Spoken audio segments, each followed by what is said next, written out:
Muy buenas tardes, nosotros vamos a hablar de la NIT 16. Nuestro grupo está conformado por Diana Landazuri, Beatriz Ávila, Luis Arellano y Gabriel Quiroz.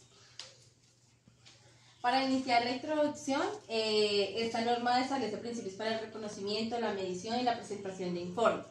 En el objetivo es que asegura que los arrendatarios y los propietarios y los arrendadores proporcionen información relevante. En esto quiere decir que esta información que se va a proporcionar a los usuarios de las estaciones de los estados financieros, y es para evaluar el efecto que tiene el arrendatario como tal. En el alcance, esta norma tiene sus excepciones.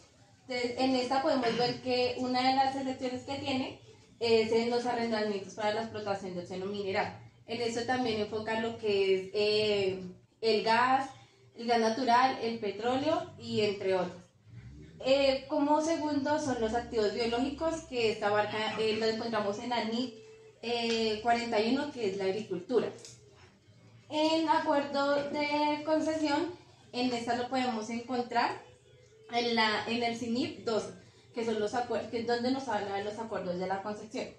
En licencias de propiedad intelectual, esta la encontramos en la NIT 15, que son los ingresos de activos ordinarios. Y en los derechos de mantenimientos por arrendatarios bajo acuerdos de licencia, en esta lo podemos encontrar en la NIT 38, que son los activos intangibles.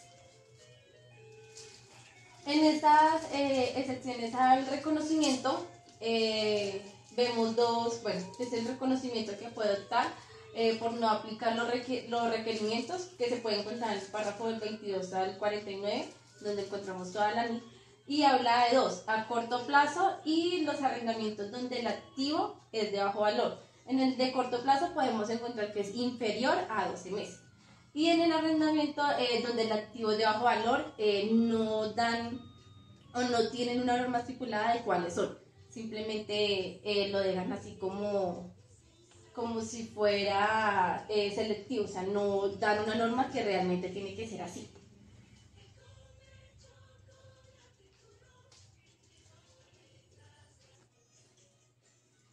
Bueno, en identificaciones de un contrato, en este pedacito nos habla de los términos o de las descripciones que tiene el contrato y la cantidad de uso que se le van a dar a un activo. Entonces, esta entidad evalúa si el contrato es o contiene arrendamientos, si hay cambios, cuáles son los términos y cuáles son las condiciones que se llevarán dentro de este contrato. En el siguiente título es la separación de los componentes de un activo, que se divide en arrendatario y arrendador. A continuación, mi compañera Betty les explicará más a profundidad. A continuación les vamos a hablar del arrendatario. ¿Qué es un arrendatario? Es una persona natural o jurídica la cual busca un beneficio dentro de un activo que ya no sea de su propiedad, ya sea un bien mueble o inmueble. Este lo sacan por un periodo ya sea a corto plazo, que sea inferior a 12 meses, o un periodo a largo plazo. Este es pago dentro de una forma periódica. Y dentro de ellos pues, encontramos, digamos, algo periódico, es como el alquiler de computadores, de teléfonos e impresoras para una empresa. Pasivo por arrendamiento.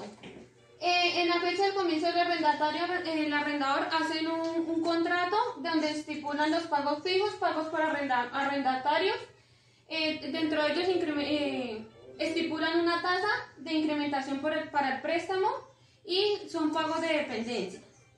Dentro de ellos también comienzan con una fecha inicial del arrendatario, el cual busca la importancia del activo, el pago del arriendo, el costo y qué va estipulado dentro de ello y cómo se va a entregar el inmueble cuando se obtiene. Y se estiman unos costos. Dentro de la medición posterior encontramos el activo por arrendamiento. Este es después de una fecha que se estipula. El plazo del arrendatario puede ser modificado cuando se incumple con los pagos o con alguna de las cláusulas penales dentro del mismo.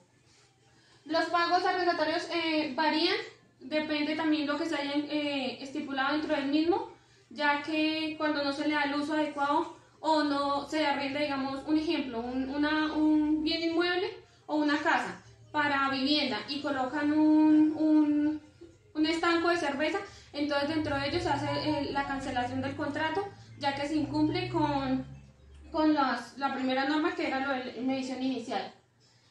Dentro del activo por derecho de uso encontramos el modelo del costo. Este lo que nos hace es una representación contable de integración de método de un procedimiento, de todo lo que tiene que ver con el costo. También nos busca un beneficio para llevar un documento totalmente dentro de ello organizado.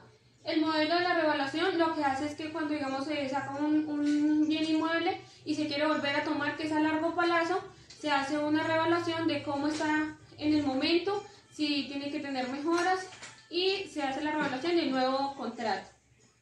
Propiedad de inversión. Este es cuando se hace el estudio de la inversión que se va a hacer para mejorar el inmueble y para así mismo saber cuánto va a ser el valor de volver a arrendar. La presentación, se presenta en un estado de situación financiera, el cual va con unos activos con derecho de uso y pasivos por arrendamiento. El otro estado de resultado integral, que va los gastos de interés, estado de flujo efectivo, este va por pago de efectivos y por pagos de arrendamiento, como lo explicaba anteriormente. Un ejemplo de arrendamiento operativo es, digamos, cuando sacamos una impresora o un computador. Acá tenemos uno donde sacamos una fotocopiadora, el cual nos cuesta 100 pesos la mensualidad. Entonces, de esos 100 pesos se debe cobrar el 20% que es mantenimiento y el 80% a ingreso. Que esto es cuando, digamos, nosotros sacamos un bien inmueble y asumimos una casa, nos la entregan pintada y arreglada totalmente. Entonces, nosotros sacamos un costo por 500.000 pesos, nos la entregan pintada y arreglada. Pero al terminar, nosotros volvemos y la dejamos a como nos la entregaron.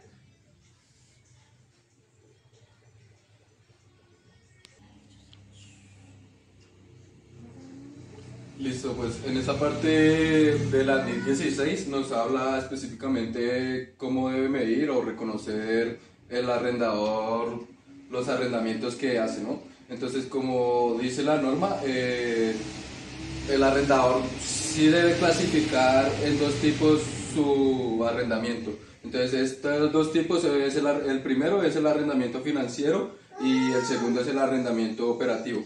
Primero que todo, pues para aquellos que no tengan claro quién es el arrendador, pues es aquella persona, puede ser natural o jurídica, que por medio de un contrato da temporalmente el uso de ese activo. Entonces, como ya les explicaba, entonces se clasifican en dos. ¿Cómo hacer para reconocer si es un arrendamiento financiero o un arrendamiento operativo? Entonces, como mis compañeras anteriormente lo decían, se puede medir por el tiempo. Si es menos de un año, pues lo podemos medir como un operativo. O si es más de este tiempo, pues es un arrendamiento financiero. O pues para ser más exactos, como lo dice aquí, pues simplemente se puede clasificar cuando se transfiera todos los riesgos o las ventajas inherentes de ese activo subyacente. ¿Qué es un activo subyacente? El activo subyacente puede ser una casa, puede ser un local, un espacio de que el arrendador es propietario. ¿Cómo más se puede clasificar? Si en el contrato se estipula que el arrendatario o el arrendador puede comprar el bien al finalizar el contrato. Después de que el arrendador clasifique pues si es un arrendamiento. Entonces, después de que el arrendador clasifique si es un arrendamiento financiero o un arrendamiento operativo, pues ya viene la parte del reconocimiento y la medición inicial y la medición posterior, ¿verdad? Entonces, pues para el reconocimiento nos dice que se reconocerá en su estado de situación financiera los activos que mantengan en arrendamientos financieros y los presentará como una partida por cobrar. Listo. Entonces, en la medición inicial dice que el arrendador usará la tasa de interés implícita en el arrendamiento para medir la inversión neta en el arrendamiento. Esta tasa de interés implícita, pues también si se nos complica el poder detectarla, también la podemos hacer pidiendo como el mismo arriendo en una entidad bancaria. Entonces ese porcentaje que nos den ahí de la tasa la podemos utilizar con estos mismos contratos. Como ven, aquí hay un ejemplo muy claro. Entonces, como se decía, el reconocimiento, pues lo tomamos que teníamos una propiedad, planta y equipo por 30 millones. Esa la tenemos que sacar como de nuestro activo y pasarla a una cuenta por cobrar, que es un arrendamiento financiero por cobrar de 30 millones. Listo. En cuanto a la medición posterior, acá es cuando ya se empiezan a reconocer como los pagos de las cuotas que se arreglan en el contrato del arrendamiento. Entonces, como podemos ver, acá hay una tabla de amortización donde se ve pues un canon que es el valor que paga el arrendador al arrendatario, el arrendatario al arrendador por el uso del activo, ¿no? Este canon se pacta en el mismo contrato, ¿no? Entonces decimos que esta parte de acá es la cuestión del interés. Esto se saca pues multiplicando lo que se paga inicialmente por la tasa incremental que pues detectamos anteriormente. Y este sería nuestro saldo final de cada las cuotas. Entonces, para reconocerlo en nuestra contabilidad, pues el arrendatario, ¿cómo lo debe hacer? Simplemente los intereses van a ser nuestros gastos financieros y el resto de la cuota va a ser un pasivo por arrendamiento financiero, ¿verdad? Y va contra nuestro efectivo, que es el que vamos a recibir como siendo los arrendatarios del bien. Perfecto, eso era en cuanto al arrendamiento financiero, ¿no? Cómo se reconocía y cómo era la medición. Ya pasamos a la clasificación de un arrendamiento operativo, pues ya mencioné cómo se identifica si es financiero o operativo. Entonces aquí simplemente vamos a ver cómo se contabiliza, ¿no? Cómo es su medición. Entonces, como esta parte de los arrendamientos operativos es como lo decía mi compañera, era al criterio si lo quería tomar o lo podía contabilizar como un arriendo financiero. Entonces, como si lo va a tomar como un arriendo operativo, simplemente va a ingresos de arrendamiento contra efectivo. Esta parte donde dice ingresos de servicios de mantenimiento es si el arrendador ofrece estos servicios y se pacta en el mismo contrato, y entonces esta parte será cobrada por el arrendador al arrendatario.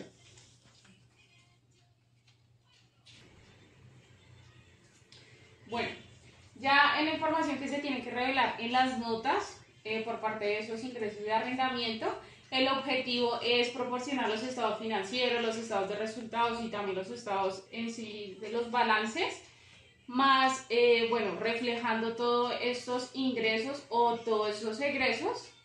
Esto es para dar como un valor base a los usuarios para que tengan como una idea en qué está afectando, en qué está fluyendo en nuestra empresa.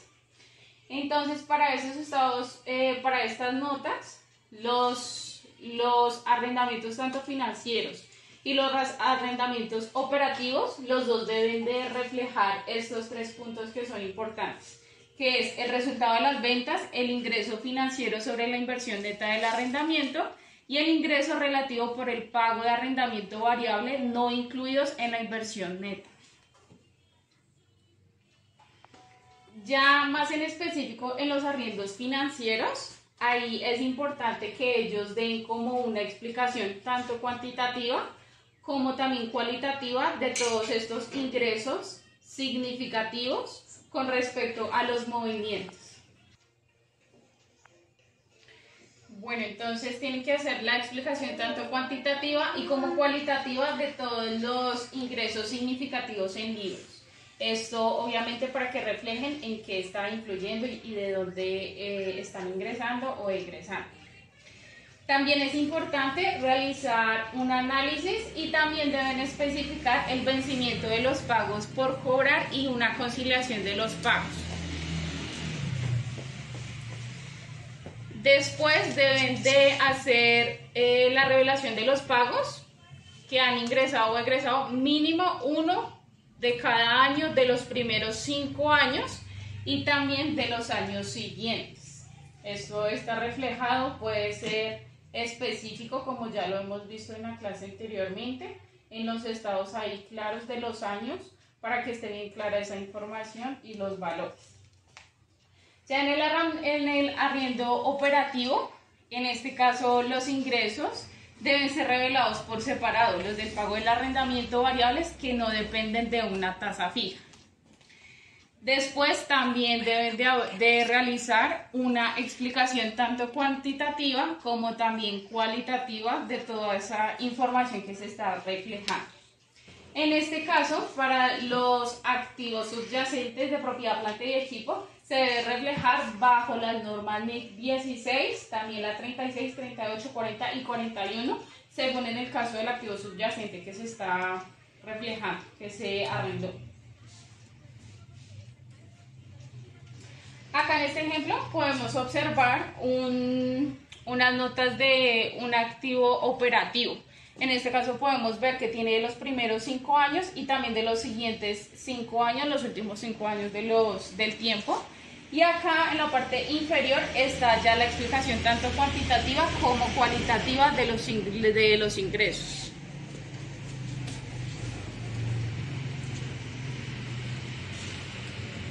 Bueno, ya para las transacciones de la venta con arrendamiento posterior, esto es cuando un empresario realiza una venta a otra empresa, digámoslo así, y esa misma empresa al empresario que se la vendió se la va a desarrendar. Entonces, un ejemplo como claro para que se entienda mejor, es como un ejemplo, una empresa que está sembrando X o Y producto. Vende, no sé, un camión de transporte, se lo vende a un banco porque tiene X deuda y necesita ese dinero. Entonces lo que hace el banco es volvérselo a arrendar, puede ser con posibilidad de volver a comprarlo o no. Esto sería un claro ejemplo de que lo vendió y ese mismo lo tiene que arrendar. Lo primero que hay que hacer es que se tiene que determinar qué tipo de arrendamiento es. Si es un arrendamiento financiero o es un arrendamiento operativo. Ya una vez nosotros tenemos claro qué clasificación es, se determina según las NIF si es una venta o no es una venta. Ya después de que se realiza esto, ya para el registro, se tiene, en el caso que sea un arrendamiento financiero, se tiene que realizar esto, Bueno, ya una vez nosotros clasificamos si el arrendamiento es financiero o si el arrendamiento en el caso sea operativo, se tiene que realizar como el registro diferente. Porque en el caso que sea ganancia, si es operativo, el registro debe irse directamente a la utilidad. Pero en el caso si la ganancia es en un arrendamiento financiero, se tiene que amortizar en el plazo que se acordó en el contrato del tiempo del arrendamiento. Si ya es pérdida, en este caso sí se tiene que realizar como un anticipo que se está realizando a este pago, a este arrendamiento. Ya para el caso de medir si el valor es razonable o no, si hay pérdida o una ganancia, esto se debe tomar las diferencias del valor razonable de la contraprestación por la venta y el valor razonable del activo. Bueno, muchachos, esto sería hasta acá la exposición. Muchas gracias por su tiempo.